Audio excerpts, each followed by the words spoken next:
Mr. Arbery ran over. Linda Dunikowski told jurors Ahmaud Arbery was under attack when he was shot and killed February 2020. She told jurors the defendants, Greg and Travis McMichael, along with William Bryan, assumed the worst about Arbery when they saw him running through their neighborhood.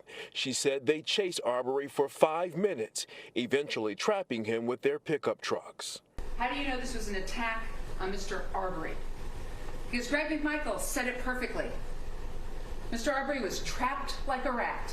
And then she said Travis McMichael shot and killed Arbery with a 12-gauge shotgun. The entire shooting captured on cell phone video.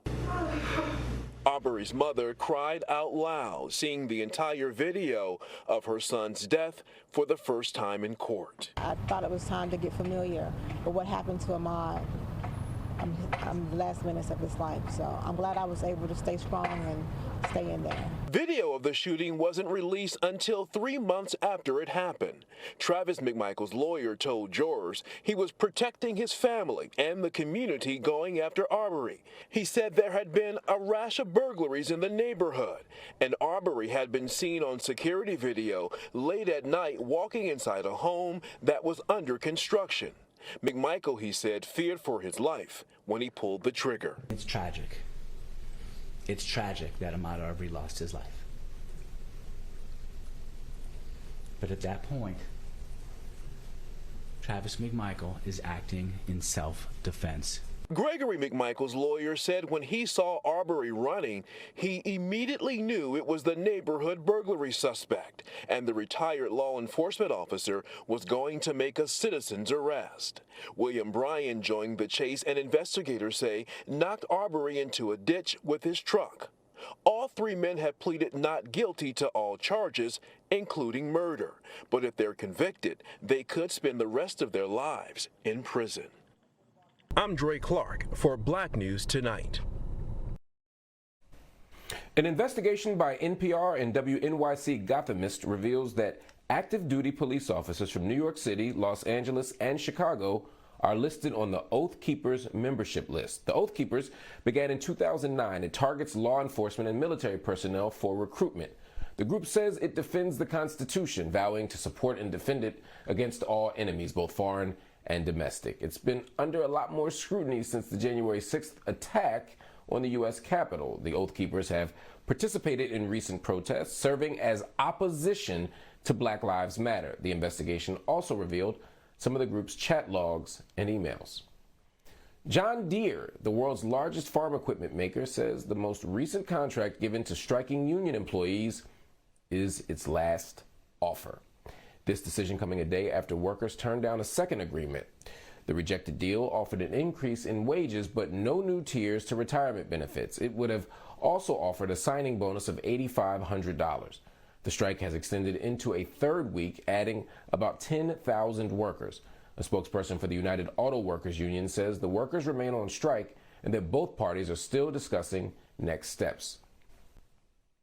Over 24 state-filed lawsuits are challenging the COVID-19 vaccine mandate for private sector workers set by President Joseph Biden. Yesterday, the Biden administration announced that all businesses with 100 or more employees would need to be vaccinated by January 4th, 2022.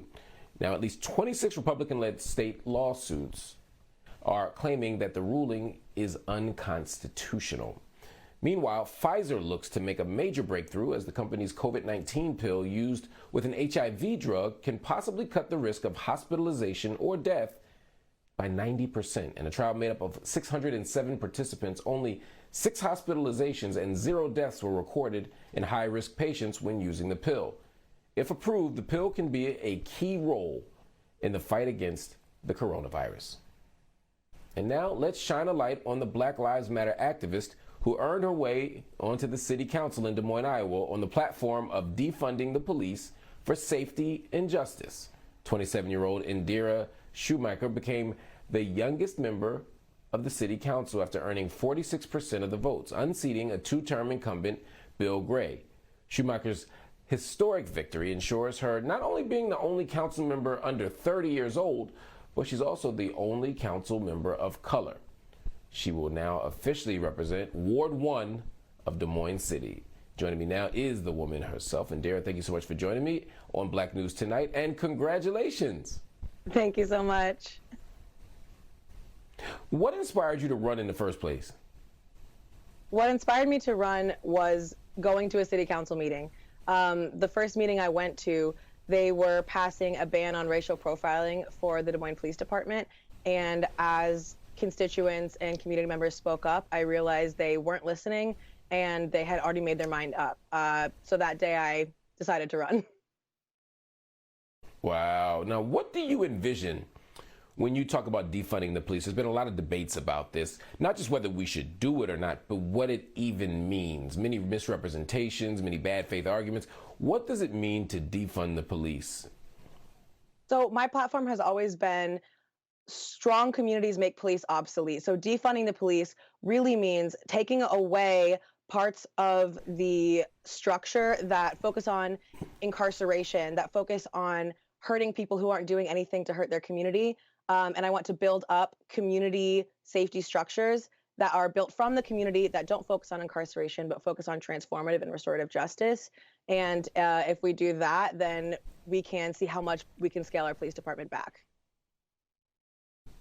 How do you plan to push for this agenda? How do you plan to gain support in City Council? Well, the biggest project that my campaign is building, even past the election, is a People's Council in Ward 1. And so that's going to be bringing actual people, constituents, working from the bottom up to make decisions for the city. And I want to scale that to the rest of the city. And I think that if we see big movements of community members, we can have a lot of influence on things that the current council is hesitant to do. Now, you're putting Des Moines on the map. Are you hopeful that once you're successful, you can create a roadmap or a model for other cities to follow suit? I mean, what's the big picture vision here?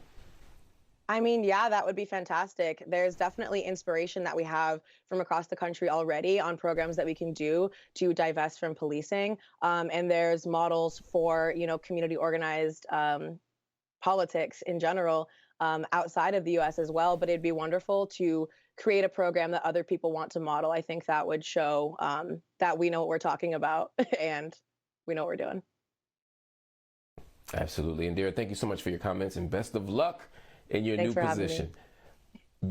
Absolutely. Everybody, be sure to join the conversation. We want to hear from you. Head over to our BNC Instagram and Twitter pages.